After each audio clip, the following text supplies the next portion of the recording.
안녕하세요. 토요미스테리 디바달리아입니다. 2015년 데일리메일에 충격적인 기사가 실렸습니다. 한 여성이 자신의 눈에 파이프 세척제를 넣어서 시력을 잃었다는 이야기였죠. 일부러 시각장애인이 되었다는 이 이야기는 많은 사람들에게 믿기 힘든 충격적인 소식이었습니다. 놀랍게도 스스로의 신체 일부를 받아들이지 못하고 몸이 불편한 상태가 되기를 원하는 사람들이 실제로 존재합니다. 이 병명이 일명 BIID라고 하는데 한국어로는 신체통합 정체성 장애라고 불립니다. 쉽게 설명하면 자신의 신체 일부가 자신의 것이 아니라는 강한 이질감을 느끼는 심리적, 신경학적 질환이라고 해요.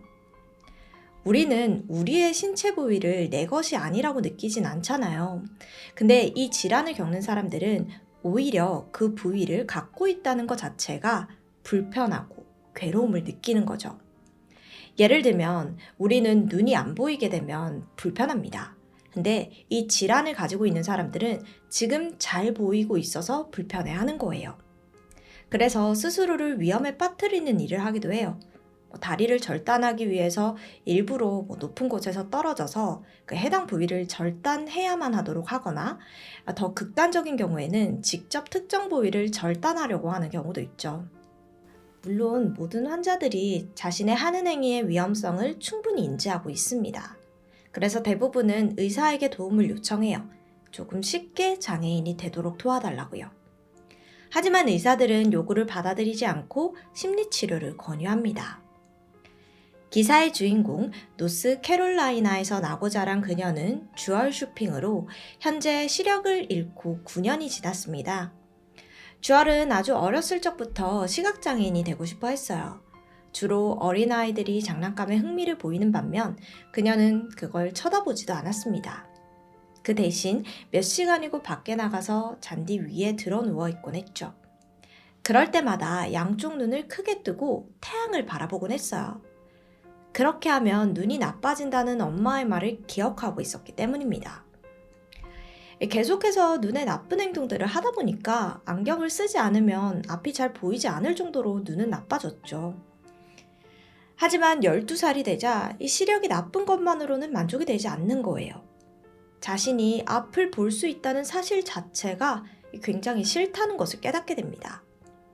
보는 행위가 자신이 가지고 있어서는 안 되는 능력이라고 생각을 한 거예요.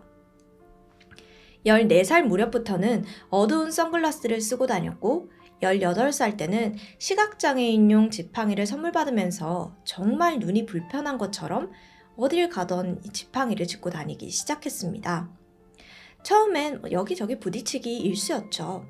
하지만 시간이 지날수록 점점 앞을 보지 않은 그런 생활에 더 익숙해지기 시작한 거예요. 그래서 아예 눈에 수면용 안대까지 쓰고 검정색 페인트를 칠한 선글라스를 그 위에 썼습니다. 미처 차단되지 못한 빛을 전부 차단하기 위해서였어요. 말 그대로 아무것도 볼 수 없는 상태로 만든 거죠. 20살이 되자 점자를 완전히 익히기 시작했습니다. 지팡이를 짚고 검은 선글라스를 끼고 점자를 읽는 그녀를 보는 사람들은 시각장애인으로 대했죠. 그렇게 적어도 겉보기에는 아무도 의심할 수 없는 시각장애인이 되었습니다. 한 번은 그렇게 보스턴을 2주 동안 여행을 다녀온 적이 있는데요. 이 도시 곳곳을 돌아다니면서도 단 한 번도 앞을 보지 않았다고 해요. 행복했지만 동시에 자신이 진짜 시각장애인이 아니라는 사실에 너무 괴로웠습니다. 이쯤 되니까 그녀의 머릿속에는 진짜 눈이 안 보이는 상태가 되어야 한다라는 생각을 가지게 됩니다. 그때 마침 한 기사를 접하게 되는데 자신의 사례와 너무 비슷한 거예요. 한 남성이 자신의 다리를 마비시키려고 드라이 아이스에 다리를 넣었다는 것이었습니다. 해당 기사에는 이 이야기에 대해서 설명을 하면서 질병에 대한 설명도 있었는데요. 기사를 보고 자신의 이야기와 비슷하다는 생각을 했고 자신 외에도 이런 증상을 겪는 사람들이 더러 있다는 사실을 알게 된 겁니다. 더불어 자신의 병명도 이때 알게 된 거죠. 그 후부터는 자기와 비슷한 사람들이 모인 온라인 커뮤니티에서 활동하기 시작했습니다. 그런데 여기서 의문이 드는 게 이때까지 가족들이나 그녀는 병원을 안 갔냐 생각할 수도 있어요. 병원을 가긴 했습니다. 근데 이 병이 아주 희귀 질환이기도 하고 환자가 해당 질병을 앓고 있다는 사실을 진단하는 것도 이게 쉽지 않았다고 해요. 그럴 때 있잖아요. 우리는 아파서 병원을 갔는데 이 병명을 똑바로 확인하지 못할 때요. 또 정확히 병의 원인이 뭔지, 어떻게 치료가 가능한지에 대해서도 밝혀진 것이 없었습니다. 실제로 이 질환에 대해서 남아있는 기록은 전 세계적으로 400건에 불과했는데요. 그래서 대부분의 환자들은 심리치료를 받으면서 장애인이 되고 싶은 욕구를 조절하거나 주얼이 했던 것과 같이 선글라스를 끼고 눈이 불편한 것처럼 행동하면서 산다고 해요. 2006년 주얼이 23살이 되었을 때 자신을 도와주겠다는 심리상담사를 만났습니다. 그녀와 같은 온라인 커뮤니티에서 활동하던 그는 주얼의 이야기에 큰 관심을 보였는데요. 심리상담사와 그녀는 매번 채팅을 통해서 대화를 주고받았고 주얼이 진지하다는 것을 알 수 있었습니다. 그는 생각했어요. 그녀가 만족스럽게 살아갈 수 있는 방법은 오직 이 시각장애인으로 만드는 것 뿐이라고요. 그렇게 그들은 어떻게 하면 쉽게 주얼의 시력을 손상시킬 수 있을지 방법을 강구해보기 시작합니다. 그들이 사용하기로 한 것은 하수구를 뚫는 데 사용되는 파이프 세척제. 이유는 단순했어요. 주변에서 흔히 구할 수 있는 물건이었기 때문이었죠. 그들은 수개월에 걸쳐 계획하고 준비했습니다. 주얼은 눈을 마비시킬 안약을 캐나다에서 직접 구해왔어요. 눈에 세척제를 넣으면 고통이 심하다는 걸 알기 때문이죠. 그리고 심리상담사가 있는 시카고로 건너가서 그곳에서 마지막 실행 계획을 다듬습니다. 3주 후 비로소 상담사는 계획을 이행할 준비가 완벽하다고 말했습니다. 눈에 세척제를 넣기 위해서 선글라스와 안대를 벗자 주얼은 처음이자 마지막으로 자신을 도와주는 사람의 얼굴을 볼 수 있었죠. 그녀는 눈에 대한 미련이라고는 남아있지 않은 듯 곧바로 소파에 몸을 뉘었습니다. 그리고 심리상담사는 소파 옆에 의자를 가져와서 앉았어요. 그녀는 양쪽 눈에 안약을 넣어 눈을 마비시켰습니다. 그 후 곧바로 계산된 용량의 세척제가 눈에 투약되었죠. 각 눈에 2방울씩이었어요. 그 순간 이 말로 표현하지 못할 고통이 덮쳐옵니다. 그녀는 그 고통을 다시는 생각하고 싶지 않을 정도로 끔찍했다고 말합니다. 하지만 동시에 자신들이 세운 계획이 틀림없이 성공적일 거라는 확신이 들었어요. 그리고 비로소 완전한 시각장애인이 되기 위해서 그 정도의 고통은 감내할 수 있었죠. 눈에 떨어진 세척제가 뺨을 타고 흘러내렸습니다. 다음 피부가 불타는 듯한 고통을 느끼면서 머릿속으로 되뇌었어요. 이제 시각장애인이 될 거야, 괜찮을 거야 하고요. 주얼과 심리상담사는 세척제가 그녀의 시력을 손상시키기에 충분하다고 생각되는 시간을 기다렸고 그렇게 세척제를 투여하고 30분 뒤 둘은 병원으로 향했습니다. 아무것도 모르던 의료진들은 그녀의 시력을 살리기 위해 애썼죠.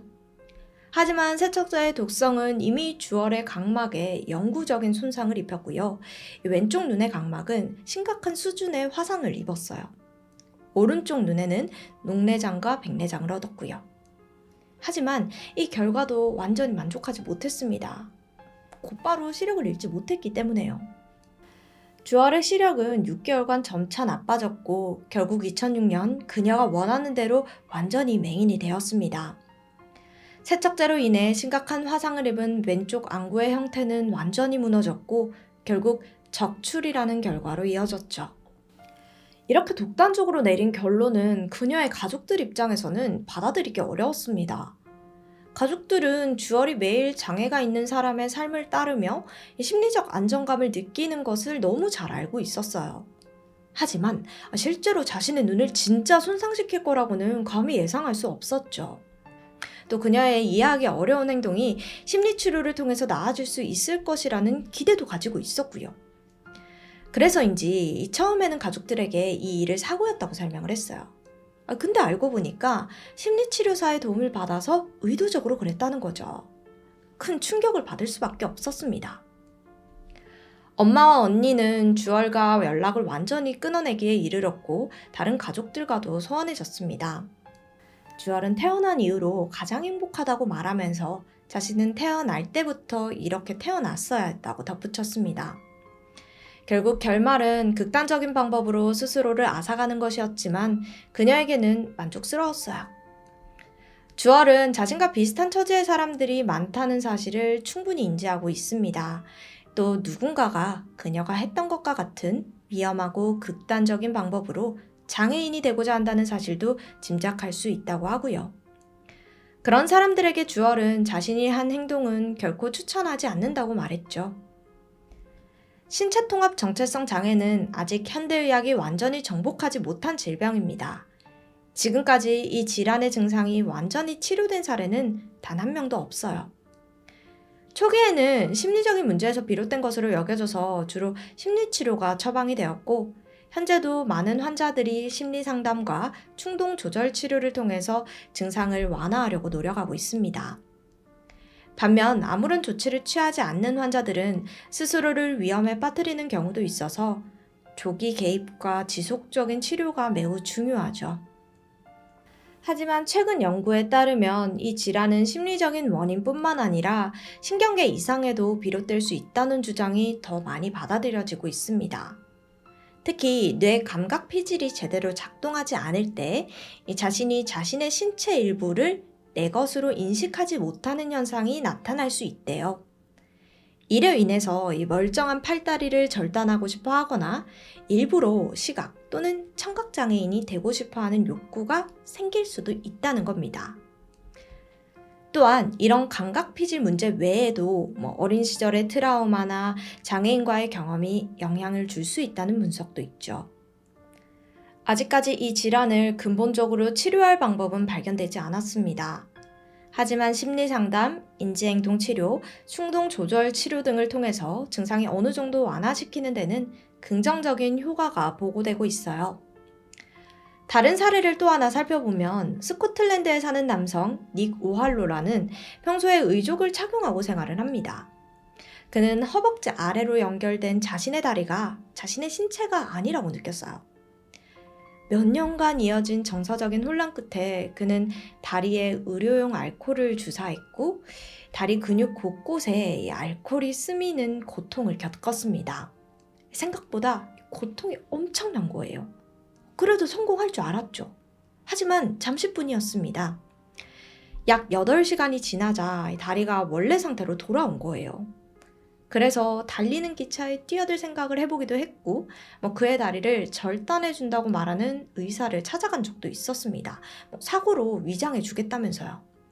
하지만 이는 돈을 노린 사기였죠. 결국 그는 오른 다리를 접은 채 무릎 아래로 의족을 차고 다니는 생활을 하기 시작합니다. 그리고 자신은 원래 이렇게 생겨야만 한다고 말했죠. 이렇게 장애가 있는 상태가 되는 것이 필요하다고 해도 멀쩡한 신체를 장애로 만드는 건 도덕적 논란을 피할 수 없습니다. 멀쩡한 눈을 멀게 만든 주얼을 마냥 곱게만 보지 않는 시선들이 많은 것도 사실이고요. 특히 시각장애를 가지고 태어난 사람들, 사고로 인해 시력을 잃은 이들의 가족들에게 주얼의 이야기는 불편한 이야기일 수밖에 없습니다. 주얼은 이런 반응을 이해하며 자신이 선택했지만 사실상 선택 외에는 다른 길이 없었다고 말했어요. 신체통합 정체성 장애는 발견 이후 의학적, 도덕적, 사회적 측면에서 많은 논란을 불러일으켰습니다. 선택적으로 장애를 갖고자 하는 사람을 장애인으로 인정할 수 있을지, 이들을 위한 제도가 필요한지, 고통을 덜기 위한 선택을 존중해야 하는지 등 복잡한 고민을 동반합니다. 우리는 태어난 그대로의 몸을 일반적이라고 여기는 사회에서 살아갑니다. 하지만 누군가는 그 일반적인 기준에서 벗어난 모습에서 비로소 자신을 온전히 느끼기도 하죠. 오늘 말씀드린 질환은 그 기준과 충돌하는 아주 복잡하고 낯선 현실을 보여줍니다. 우리는 이들을 어떻게 바라봐야 할까요? 그들의 선택을 병리로만 바라봐야 할까요? 아니면 고통을 줄이기 위한 진지한 몸부림으로 이해해야 할까요? 지금 이 순간에도 누군가는 있는 그대로의 나를 받아들이지 못해서 괴로워하고 있습니다. 그들에게 필요한 것은 치료일까 아니면 이해일까요? 여러분은 어떤 답을 내릴 수 있으신가요? 지금까지 디바달리아였습니다. 안녕하세요. 토요미스테리 디바달리아입니다. 여러분들은 인공장기 기술이 어디까지 와 있는지 혹시 알고 계시나요? 지금 보시는 이 사진은 실제로 개발되었던 인공기관지입니다. 쉽게 설명을 해보자면 보통 장기 이식을 하면은 다른 사람의 장기를 꺼내와서 이식 수술을 하잖아요. 하지만 이건 플라스틱에 환자의 줄기세포를 심어서 그 세포가 플라스틱 튜브에 흡수되게 한 다음 배양이 되면 그걸 환자에게 심어요. 이런 방식으로 인공장기가 만들어지면 엄청난 장점이 있죠. 보통 사람의 장기를 받을 때는 기증하겠다는 사람이 나올 때까지 꽤나 오랜 시간 기다려야 합니다. 근데 이건 기증자를 기다릴 필요도 없고 또 인공장기는 환자의 본인 줄기세포를 사용하기 때문에 이식됐을 때 거부 반응도 낮다고 해요. 게다가 시간이 지남에 따라서 인공장기를 이식한 위치에 줄기세포가 많아지게 되면서 자연적으로 새로운 장기가 형성되는 효과를 가지고 있다는데요. 정말 대단하죠? 오늘의 스토리는 이 분야에서 유명한 한 인물과 그 이면에 숨겨진 진실에 관한 것입니다. 스위스 태생의 이탈리아 흉부외과 의사 파올로 마키아리니. 그는 세계 최초로 인공장기를 만들어내면서 전 세계적으로 유명세를 떨치게 됩니다. 그 시작에는 한 일화가 있는데 2008년 6월 스페인에 살고 있던 30살의 클라우디아 카스티오는 폐결핵으로 인해 왼쪽 기관지가 크게 손상이 돼서 왼쪽 폐는 거의 기능을 하지 못하는 지경이 됐습니다. 당시 남은 건 선택지가 장기 이식뿐인데 시간이 별로 없었죠. 그래서 의사들은 큰 도전을 시도하기로 해요. 사실 이때까지만 해도 플라스틱 기관지를 이용하는 방법은 개발되지 않았기 때문에 보통은 사망한 사람의 기관지로 이식이 진행이 됐습니다. 다행히 이탈리아의 한 대학에서 시신의 기관지를 기증해주면서 일은 순조롭게 진행이 됐죠. 그렇게 클라우디아의 수술은 파울로 박사의 지휘 아래 영국, 스페인, 이탈리아 이렇게 3개국이 참여를 하게 됐는데요. 그 과정을 좀 더 설명을 해보자면은 클라우디아의 골수세포는 영국 브리스톨 대학에서 만들어졌고 시신의 기관지는 이탈리아 대학에서 채취한 걸 가지고 밀라노 대학에서 줄기세포를 심었습니다. 그렇게 생성된 기관지를 파울로 박사가 이끄는 의료팀이 인계를 받아서 환자에게 이식하게 되는 거죠. 수술 결과는 대성공적이었습니다. 박사의 주장대로 이식된 기관은 거부 반응 없이 클라우디아의 몸에서 재기능을 하게 됩니다. 이건 의학계의 유례없는 결과였어요. 이 일로 파울로 박사는 재생의학 분야의 선두주자로 알려지며 전 세계 병원들의 러브콜을 받게 됩니다. 영국의 유명 대학인 UCL과 스웨덴의 카롤린스카 대학병원에서 개건교수이자 외과의사로 일을 하게 되거든요. 참고로 카롤린스카 연구소가 얼마나 명성이 높은 곳이냐면 노벨의학상 수상자를 선정하는 곳이었어요. 의학계에서는 세계 최고의 대학병원으로 꼽히는 곳입니다. 다시 돌아와서 파울로의 파격적인 행보는 여기서 멈추지 않습니다. 그는 2010년에 다공성 섬유질 플라스틱 기관과 줄기세포를 결합한 인공장기 이식 방법을 개발하고 또 성공하기까지 했습니다. 자, 이제부터 시작이었어요. 세계 최초로 인공장기 이식을 받은 사람은 36살의 대학원생 안데마리안이었는데요.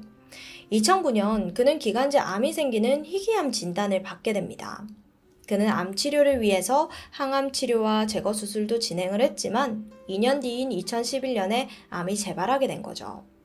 근데 문제는 이전에 이미 기관지 일부를 잘라냈기 때문에 더 이상의 수술은 불가능한 상황이었습니다. 그렇게 힘든 투병 생활을 하면서 치료법을 알아보던 중 앞서 클라우디아 케이스를 접하게 돼요. 그는 곧장 파울로 박사에게 연락을 했죠.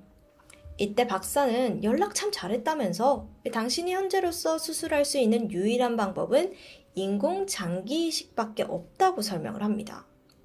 그리고 이번에는 죽은 사람의 기관지를 이용한 클라우디와는 달리 애초부터 플라스틱 기관을 사용해서 이식하고자 설득을 했죠.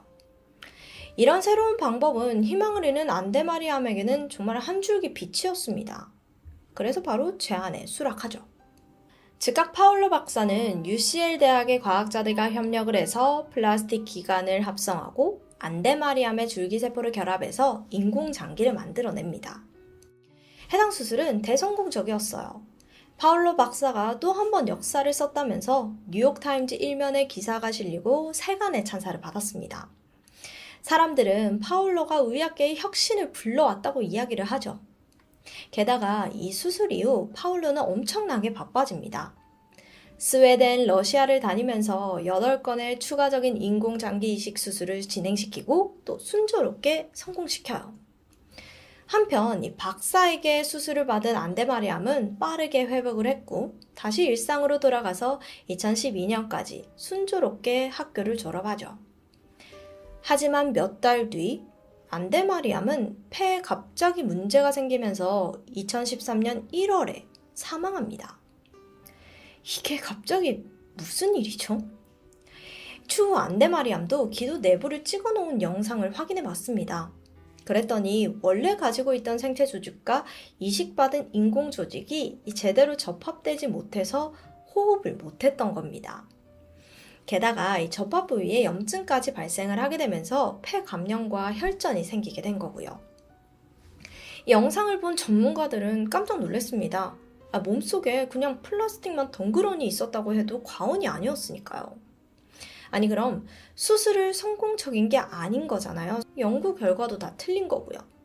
근데 안타까운 사건은 계속해서 발생합니다. 2011년 11월 기관지암을 겪고 있던 크리스토퍼가 안데마리암의 성공한 수술 케이스를 듣고 파울로 박사에게 달려가서 수술을 간청합니다. 얼마 후 크리스토퍼의 역시 인공기관지를 이식받았고 안정적으로 회복을 하는 듯 했어요. 근데 수술 후 불과 4개월이 지난 시점에서 그는 갑작스럽게 과다출혈을 일으키며 그대로 사망했습니다. 아니, 4개월은 너무 빠르잖아요. 이렇듯 환자 2명이 연달아 사망하니까 이거 혹시 파울로 박사가 실패한 거 아니냐라는 보도도 있었어요. 하지만 그는 강건합니다. 이건 개발 중인 치료법이고 희망이 있다. 좀 너그러운 마음으로 봐달라. 이렇게 이야기를 해요. 그러면서 애초부터 환자들의 상태가 좋지 않았고 거기다가 새로운 치료법을 하다 보면 결과가 100%일 수는 없다. 뭐 이런 식으로요. 그러면서 박사는 앞서 환자들보다 더 건강한 환자들을 대상으로 플라스틱 이식을 해보기를 원했습니다. 그래서 이 러시아에 공식적으로 임상실험을 하도록 허가를 받았고 이번엔 러시아에서 환자를 모집해요. 그렇게 선정된 환자가 율리아였죠. 율리아는 러시아 전직 댄서이자 엄마였는데요. 자동차 사고로 기관지가 크게 손상이 되면서 기관 절개술을 받았습니다. 그래서 평생 튜브를 달고 살아야 했는데 그녀에게는 황금 같은 기회가 생긴 거죠. 수술은 성공적인 듯 했습니다. 그녀는 잘 회복했고 또 정상적으로 숨을 쉬고 있다고 기자들 앞에서 이야기도 하고요. 파울로는 의기양양했죠. 그런데 몇 달 뒤 한 기자가 파울로 박사의 환자들을 수소문하던 중 율리아에게 컨택을 합니다. 하지만 율리아의 어머니가 전화를 받더니 딸이 사망했다며 막 울부짖어요. 뒤늦게 알려진 건데 수술 3일 전 문제가 있었는데도 박사는 수술을 강행했더라고요. 플라스틱 기관지가 하나는 너무 짧고 두 번째 거는 너무 약하고 마지막 거는 손상이 된 겁니다. 구멍이 뚫려 있었어요. 그런데도요 파울로는 수술을 진행하겠다고 한 거였죠. 이렇듯 이식받은 환자들이 연달아 사망하게 되면서 2015년 스웨덴 의료윤리협의회는 파울로 박사에 대한 수사를 착수합니다. 이 과정에서 수술을 받은 9명의 환자들 중 클라우디아 1명을 제외한 모든 사람들이 사망한 것이 확인되었죠. 대부분 수술을 받은 후 빠르면 2개월이고 길게는 5년을 버티지 못하고 또 공통적인 특징은 이들 모두 사망하기 직전까지 합병증으로 엄청난 고통을 받았다는 거예요. 그제서야 윤리협의회는 파울로의 수술에 문제가 있다는 걸 파악했습니다. 그럼 본인은 그걸 몰랐을까요? 당연히 알았죠. 파울로도 수술 성공률이 낮고 또 합병증이 올 거라는 걸 이미 알고 있었어요. 하지만 이걸 싸그리 무시한 채 자기 방법이 최고라면서 수술을 진행한 거였던 겁니다. 심지어 몇몇 환자들의 경우에는 다른 대안이 있었는데도 불구하고 마치 인공장기 이식밖에는 없다는 식으로 그렇게 속인 게 드러났습니다. 파울로는 실험 데이터를 조작했고 또 동물 실험을 하지 않았음에도 불구하고 동물 실험 결과 거부 반응이 없었다고 허위로 기입을 했습니다. 결국 2024년 현재 파울로가 이제껏 제출한 논문 중 총 11편에서 데이터 조작이 발견되었어요. 이건 완전 그냥 엉터리 의사였던 거예요.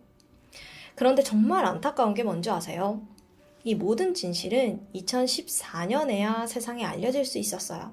6월쯤에 병원 내부 고발자가 파울로의 부정행위를 보고한 거죠. 환자들의 상태를 제대로 기술하지도 않았고 분명 과학적인 오류가 있음에도 그저 인공장기만 찬양하는 편향적인 태도를 지적한 겁니다. 근데 또 이때 해당 병원의 부총장이 병원 명성에 흠집이 갈까봐 이걸 덮어줍니다. 이 사실이 뒤늦게 알려지면서 부총장은 사임을 했고요. 이 사건이 점차 커지게 되자 2016년 스웨덴 경찰청까지 나서서 이 사건을 추사하게 됩니다. 그리고 1년간의 긴 수사 끝에 2017년 10월 검찰은 5건의 수술 중 4건의 수술에 과실이 있었음을 확인을 했는데요. 그러나 환자가 다른 치료를 받고 사망했을 가능성이 존재하기에 직접적으로 파울로의 수술에 인해 환자가 사망했다고 보기 어렵다는 다소 황당한 수사 결과를 발표했습니다. 결국 2022년 6월 의료법 위반으로 기소되었던 재판에서 집행유예를 선고받았죠. 재판부는 파울로가 환자들에게 고의로 피해를 입힐 의도가 없다고 판결했습니다. 하지만 파울로는 집행유예도 받아들일 생각조차가 없었어요.